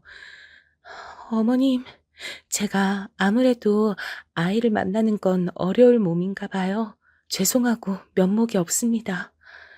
네가 가장 힘들 텐데 왜 나한테 그러니? 그러지 않아도 된다. 생기면 생기는 것이고 말면 마는 것이지. 너희들끼리만 잘 살아도 그걸로 좋게. 저는 집안이 변변찮다는 이유로 시집 올 때부터 제 앞에서 기가 죽어 있었던 며느리와 과거의 제가 겹쳐 보였고 안쓰러운 마음이 들어 잘해줬어요. 한 번도 시집살이를 시킨 적이 없었습니다. 오히려 이런저런 사회생활에서의 실패를 자꾸만 겪은 아들 때문에 제가 도리어 며느리에게 미안할 때가 많았죠. 저는 아들이 자기 생각만큼 일이 안 흘러간다고 해도 어찌됐든 계속 뭔가를 도전하면서 열심히 살기만 하면 그것으로 된 것이라 여겼습니다. 그런데 어느 날부터 아들이 저에게 재산 얘기를 꺼내더라고요. 어머니, 나중에 먼 훗날에 어머니 돌아가시고 나면 재산은 어떻게 되나요? 동민은 워낙 옛날부터 자기 앞가림 잘하던 녀석이었고 지금 미국에서 떵떵거리며 살고 있잖아요. 반면에 전 부끄럽게도 그 정도로는 못 살고 있고요. 저도 보란 듯이 해내긴 할 거지만 혹시 어머니가 저희한테 재산을 물려주신다고 미리 약속해 주시면 제가 더 힘을 내서 미래를 보고 살 수 있을 것만 같아요. 제가 심적으로 너무 힘들고 의지할 게 필요해서 그런가 봐요. 어머니가 잘 좀 생각을 해 주세요. 요컨대 제가 죽고 나면 그 재산을 자기가 받고 싶다며 그걸 미리 좀 해결을 해놔 달란 요청이었어요. 전 넌지시 딸에게 의사를 물어봤고 딸은 자기는 워낙 잘 살고 있고 앞으로도 걱정 없기 때문에 재산 문제는 제가 알아서 한다고 해도 전혀 상관하지 않을 거라 했습니다.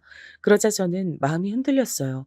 아들이 자꾸만 심적으로 약해진다 하니까 그렇다면 의지가 될 수 있도록 미리 재산 정리를 해두는 것이 낫지 않을까 싶어지더라고요.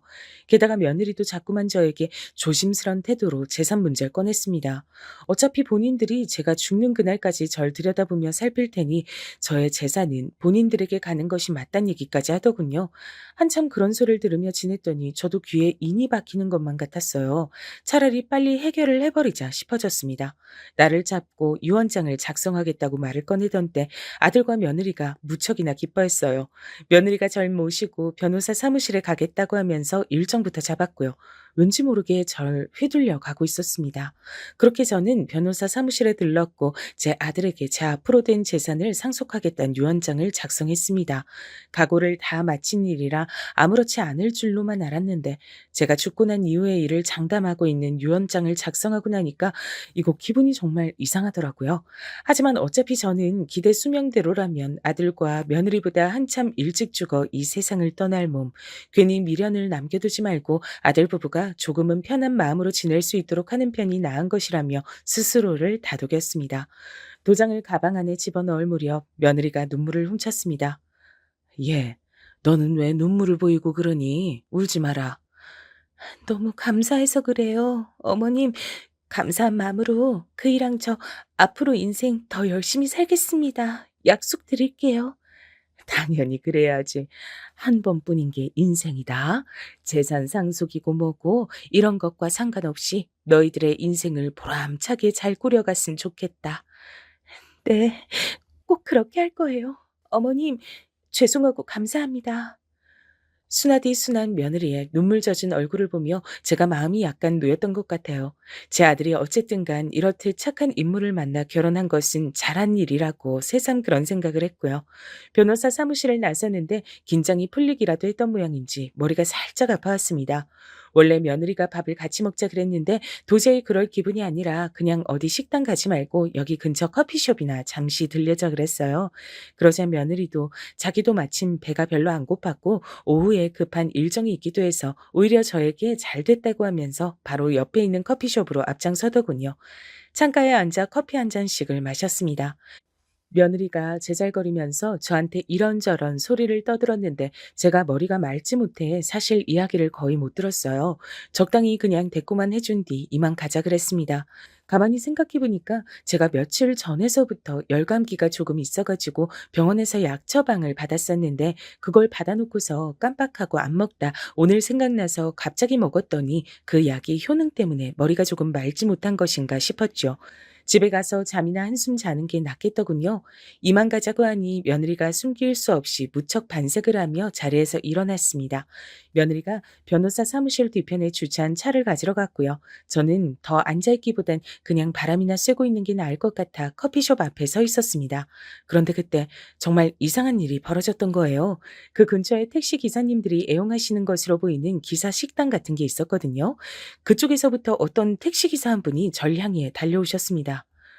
어르신, 혹시 여기 카페에 같이 계셨던 분 어르신의 며느님입니까?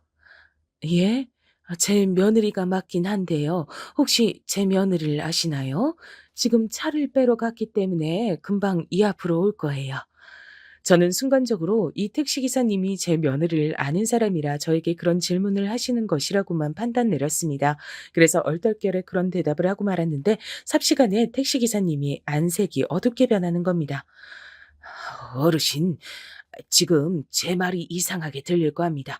하지만 꼭 들어주셔야 해요. 아까 제가 얼핏 보니까 변호사 사무실 쪽에서 나온 것 같던데 재산 문제라도 정리를 하셨나 보죠? 그게 맞으시다면 부디 저와 어디 좀 가주셔야겠습니다. 대관절, 그게 무슨 말씀이세요? 아니, 제가 오늘 감기약을 잘못 먹어서 그런가 이상한 소리가 그래서 들리나 싶네. 기사님, 저한테 무슨 소리를 하시는 거예요? 제가 어르신의 아들 며느리에 대한 비밀을 알고 있어서 이러는 겁니다. 더 이상 절대 지나치지 못하겠고 어르신께 꼭 알려드려야 할 것 같아서 저도 제 딴엔 지금 결단을 내리고 말씀드리는 거예요. 어르신 속는 셈치고 저와 어디 좀 가주세요. 전혀 예상하지 못한 뜻밖의 상황이 놓이니까 이거 정말 어떻게 해야 할지 갈피를 못 잡겠더군요. 이걸 어쩌나 싶었던 그때 며느리가 모는 차가 이쪽으로 오르고 머리를 들이미는 것이 보였습니다. 저는 하는 수 없이 죄송합니다라는 인사를 택시 기사님께 남기고 떠날 요량이었어요.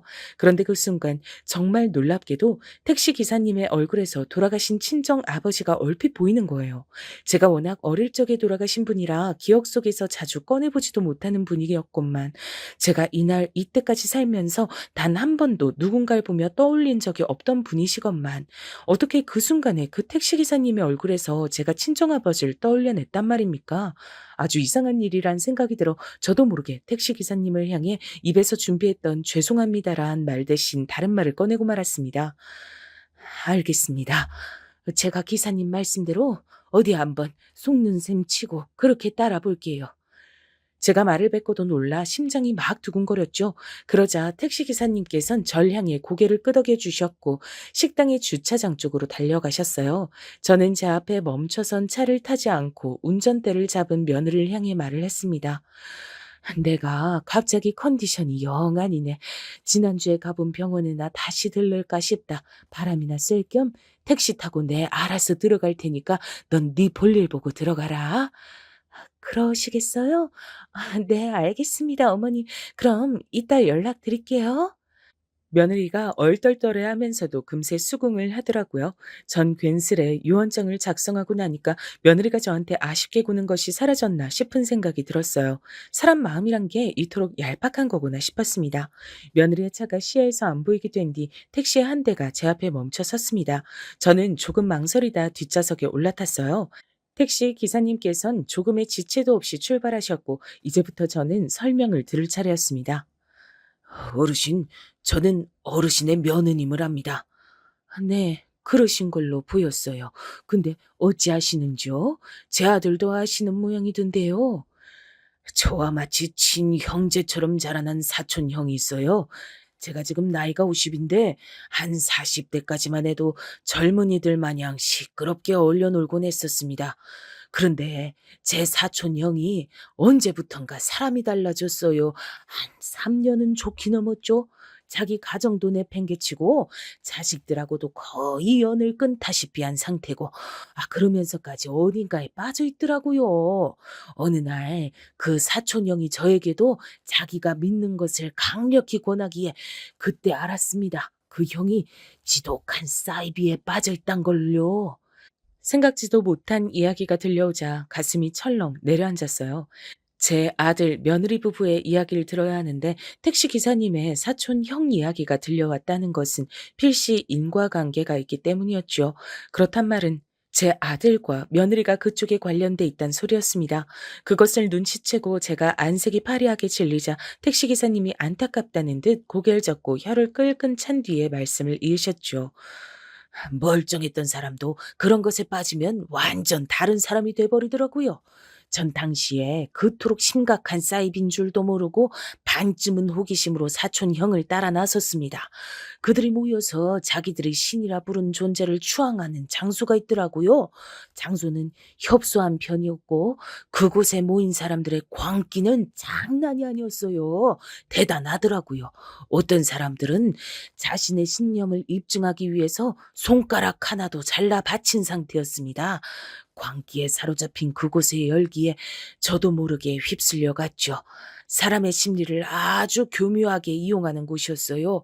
그곳에서도 유독 적극적으로 움직이며 자신들의 몸과 마음을 바치겠다고 하던 부부가 있었는데 그 부부가 바로 어르신 아들과 며느리 되는 인물들이더라고요.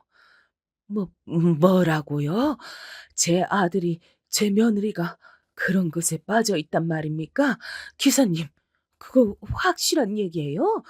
전 그 두 사람이 설마 사이비에 빠져 있다곤 전혀 상상도 못했어요. 눈치도 못 챘고요. 그럴 사람들이 절대 아닌데 어떻게 그런 것에 빠져 있단 것인지 당황스러워서 통 믿기가 어렵습니다. 어르신, 제가 그 두 사람을 안다고 쳐도 어떻게 제가 그 어르신과 두 사람의 관계를 알 수 있었겠습니까? 그 두 사람이 그곳에서 어르신을 몇 번이고 언급하며 사진도 제출을 했기 때문에 제가 알고 있는 거예요. 달리는 택시 안에서 저는 일생일대의 순간을 맞이하고 있었고 어느새 등줄기에 식은땀이 흐르는 게 느껴졌습니다. 이건 열감기 따위로 인한 게 아니었죠. 극심한 충격으로 인한 몸의 반응이었습니다. 저는 부디 제가 이 정신적 충격을 감당할 수 있길 바라며 택시기사님께 추가적인 설명을 바랬습니다. 그리고 저는 도저히 믿어지지가 않는, 아니 용을 쓰고서라도 믿고 싶어지지가 않는 얘기를 듣게 됐죠. 그 두 사람은 어르신을 공물이라고 칭했습니다. 어르신이 갖고 있는 집안 재산을 그곳에 다 갖다 바치겠다는 서약서까지 쓰는 걸 제가 직접 봤어요. 어르신을 잘 구슬려서 재산 받아내겠다 그러더군요. 살아있는 상태에서 재산 다 물려받는 건 아무래도 힘들 것 같고 재산이 어디로 흘러가는지 의심도 살 테니까 어르신 돌아가시고 나면 재산을 받는 모양새인 게 나을 것 같다 그랬죠.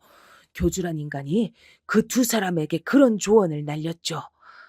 그 그러니까 제가 아들과 며느리에게 주고자 해서 사후에 넘기겠다고 한 저의 재산을 그 사이비가 다 꿀꺽한다는 얘긴가요? 저는 철저히 그들의 계략 안에서 움직인 거고요. 안타깝지만 네, 정리하자면 맞습니다. 그런 겁니다. 재산뿐만 아니라 그들은 어르신도 공물로 원하고 있었어요. 목숨을 제물로 바치는 거죠. 손가락 한 개 따위보다 훨씬 더 강하게 신념을 증명할 수 있는 길이라면서 어르신의 아들과 며느리 부분 무척이나 고무돼 있는 상태였습니다. 모든 걸 다 바치겠다면서. 그로 인해 자신들은 영원한 구원과 안식을 얻을 것이고 희생당한 어르신의 영혼도 좋은 데 갈 수 있을 거라고 그렇게 믿고 있어요. 저는 제 가슴을 치면서 어느새 눈물을 줄줄 흘리고 있었습니다. 제발 이 상황이 거짓이길 바랬죠. 이 말도 안 되는 모든 것이 가짜기만을 바랬어요. 그러나 택시가 멈춰선 도심을 벗어나자마자 나온 시골 동네의 어느 한적한 곳, 작은 터에 자리 잡은 건물을 보자마자 온몸에 피가 싸하게 식는 기분이 들었습니다. 택시 기사님께선 저에게 본인의 손수건을 내밀어 주셨고 안타깝다는 눈빛을 보내주신 뒤 지금은 아무도 없는 것 같으니 한번 내려서 저쪽을 둘러보자고 해주셨어요. 전 손수건으로 눈물을 찍어 닦으며 용기를 내기로 했습니다. 덜덜 떨리는 다리로 건물을 향했죠. 2층짜리 아담한 건물이었어요. 근데 어딘가 을씨년스러운 분위기가 풍기고 있었습니다. 문은 잠긴 상태였으나 뒤편으로 돌아갔던 택시 기사님께서 절 다급하게 부르셨습니다. 작은 뒷문이 안 잠겨 있다 했어요. 떨리는 심정으로 가봤지요. 내부로 들어서자 소름이 끼칠 만한 한기가 감돌고 있었어요. 밖에서 보기엔 분명히 창문이 있는 건물이었건만 희한하게 햇빛이 안 들어오더라고요. 택시기사님께선 사진이 있는 곳을 대강 안다고 하시며 절 인도하셨습니다. 그리고 전 그곳에서 이 황당무계한 사이비를 믿는 사람들의 사진을 발견할 수 있었습니다. 웃고 있으나 어딘가 결의에 찬 묘한 눈빛들을 한 사람들이 사진 속에 들어있었고 저는 그곳에서 제 아들과 며느리를 찾아냈어요. 제 아들이고 제 며느리네요. 맞네요. 맞아. 사진을 쥔 제 손이 주체할 수 없이 떨리고 있었고 어느새 다시 차오른 눈물로 인해 앞이 잘 보이질 않았습니다. 그런데 또렷하게 그 사진을 보기가 싫어 눈물을 그냥 두고 있었네요. 택시 기사님께서는 한숨을 내쉬시더니 어느 사진을 한 장 찾아 저에게 건네주셨어요. 전 뿌연 시야로 그 사진을 알아볼 수가 있었습니다. 그건 바로 제가 아들과 며느리와 셋이 찍은 사진이었으니까요. 제가 가운데에서 미소를 짓고 있었습니다. 택시 기사님이 알려주신 모든 내용이 사실이었단 걸 정확히 깨닫고 전 다리에 힘이 풀려서 그만 그대로 쓰러지듯 주저앉고 말았어요. 어르신, 괜찮으십니까? 어르신, 정신 좀 차려보세요. 일단 여기서 나가야겠습니다. 여기서 시간을 오래 끌면 위험해질 수도 있으니까요. 제가 부축을 해드릴 테니 어떻게든 힘을 내보세요. 어르신. 거의 혼절을 한 상태였던 전 택시기사님의 간곡한 부름에 간신히 정신 한 줄기를 붙잡아냈습니다. 택시기사님의 부축을 받으며 힘들게 그곳을 빠져나왔고 다시 택시 뒷좌석에 앉고 나서야 조금은 정신이 드는 기분이었어요. 어떻게 이런 일이? 전 그동안 아무것도 모르고 전혀 아무런 눈치도 못 채고 그러고서 살았습니다. 기사님, 이제 전 어쩌면 좋단 말입니까? 어르신, 아들, 며느리 말고 의지하실 다른 가족은 없으신가요? 그쪽에 우선 몸을 맡기시는 게 낫겠어요. 그리고 당연한 소리지만 유언장도 없던 일로 하셔야죠. 안 그랬다간 어르신이 정말로 금방 위험해지실 수도 있는 일입니다. 저는 제가 사촌 형 따라 그곳에 발을 들였던 것부터 유독 눈에 들어왔던 부부의 얼굴을 잘 기억해 둔 것, 그리고 어르신의 사진을 몇 번이고 받았던 것, 제가 잘 가는 식당 앞에서 어르신 발견한 거, 이 모든 것들이 결코 우연이라 생각하질 않습니다. 저는 사이비에 빠질 뻔했다 정신을 다 잡은 사람으로서 신이 있는지 없는지 그것에 대한 확신이 전혀 없는 사람이지만 만약에 신이 정말로 존재한다면 바로 지금 이 순간을 어르신을 위해 상황을 준비한 것이 틀림없다 생각되네요. 어르신은 재산도 지키시고 목숨도 지키실 운명인 겁니다. 저는 택시 안에서 오열을 하며 저에게 딸이 있다는 이야기를 부르짖듯이 한참 내뱉었습니다. 이억만리 외국 땅에 나가 있는 저희 딸이 그 순간 사무치게 보고 싶었습니다. 딸이라서 여자라서 차별을 받고 모진 소리를 들어본 적이 있었던 제가 딸을 낳고서 아들을 더 위하고 차별을 해온 점이 분명히 있다는 생각에 가슴이 아팠습니다. 아무리 딸이 유복하고 잘 살고 있다고 해도 아들에게만 재산을 다 몰아주려고 했던 것을 그것을 딸이 섭섭하게 생각할 것이란 점도 그제서야 깨달았습니다. 제가 눈뜬 장님이었어요. 전 딸에게 전화를 해서 이 모든 사실을 털어놨습니다. 제가 알고 있는 것 중에서 털어놓지 않은 것은 없었죠. 그러자 딸이 난리가 났고 사이비에 빠진 사람은 도박에 중독된 사람보다 해결책이 없다고 하며 마음 같아선 자기 오빠하고 새언니한테 다 따지고 들며 해결을 보고 싶지만 냉정하게 보자면 그들을 저버리는 것이 우선이라 했습니다. 살짝 열감기가 있었고 병원에 처방도 있었던 저는 그것을 핑계 삼아 유언장을 작성할 당시에 심신미약 상태였다 주장을 했고요. 변호사 사무실에서 그것을 직접 해결을 받습니다. 그리고 신변을 어느 정도 빠르게 정리를 한 뒤 딸이 있는 미국으로 떠났습니다. 일부러 당일까지 아들과 며느리에게 알리지 않았어요. 제발 미리 두 사람에게 알리지 말라고 딸과 사이가 간청을 해댔기 때문입니다. 미리 알렸다가 무슨 사달이 날지 모른다고 했어요. 그 정도로 아들과 며느리가 위험한 사이비에 빠져 있던 것 같아서 가슴이 미어졌습니다. 동미가 너무 보고 싶어서 미국에 다녀오려고 한다. 가서 언제 돌아올진 모르겠지만 좋은 시간 보내다가 오려고 해. 그리고 재산 문제는 아무리 생각해도 내가 너무 섣불리 유언장을 작성한 것 같아서 그건 없던 일로 하기로 했다. 내가 아직 건강하고 튼튼하잖니? 다음에 나중에 재산 얘기 나눠도 늦지 않아. 그때 가서 다시 얘기하자꾸나. 네? 어머니, 그게 다 무슨 말씀이세요? 동미한테 가신다는 건 그렇다 치겠는데요. 돌아가신 저한테 재산 다 주시기로 했잖아요. 그래놓고 왜 말씀을 바꾸시는 건데요? 어머님, 이러시는 건 아니죠. 저희는 어머니만 철석같이 믿고 다 준비를 해뒀는데 이러시면 저희가 뭐가 돼요? 어차피 내가 죽고 난 뒤에야 너희들이 그 재산 받을 거였는데 지금 왜 이렇게들 날린 거니? 혹시 무슨 문제라도 있어? 내가 유언장 작성하고 나서 일찍 죽을 거라고 확신들이라도 했던 거야? 그래? 대체 무슨 준비를 했단 건데? 제가 따지고 들자 아들과 며느리는 꿀먹은 벙어리가 되어 아무 말도 못했습니다.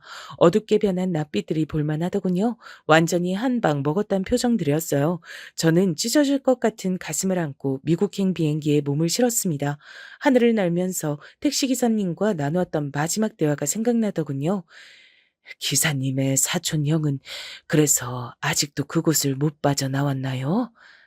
예. 그러니까 제가 그쪽에 신경을 못 끄고 촉각을 기울이며 지내고 있는 거죠. 제 사촌 형도 그렇고 어르신의 아들, 며느리 부부 두 사람도 그렇고 쉽사리 빠져나오기가 쉽지 않은 것 같습니다. 이래서 사이비가 지독하고 무서운 것인가 봐요. 사람 정신을 갉아먹으니까요. 어르신, 제가 듣기론 그 두 사람은 세 번의 유산을 겪고 난 고통 때문에 사이비에 빠지게 된 것 같았습니다. 그 아픔을 다른 걸로 덮어버리려고 하다가 여기까지 온 모양이에요. 그러니 쉽진 않을 겁니다. 정신 차리는 기적이 일어나길 바라면서 기다리는 수밖에요. 부디 저나 어르신이나 좋은 소식 살면서 접할 수 있었으면 좋겠네요. 저는 아들과 며느리가 두 번 유산을 겪은 것으로만 알고 있었는데 알고 보니 제가 모르던 한 번의 유산이 또 있었던 모양이더라고요. 마음이 무거웠습니다. 절 구해주신 택시기사님께 거듭 감사의 인사를 전하면서 전 속으로 돌아가신 제 친정 부모님께도 감사의 인사를 올렸어요. 왠지 그분들이 하늘에서 절 지켜주신 것 같다는 기분이 들었거든요. 전 무사히 딸과 사이가 지내는 곳으로 와서 심신의 요양을 거치며 평안한 일상을 보냈습니다. 그러는 동안에 한국에선 상황이 복잡하게 돌아간 것인지 아들과 며느리가 별거에 들어갔다는 얘기가 들려왔어요.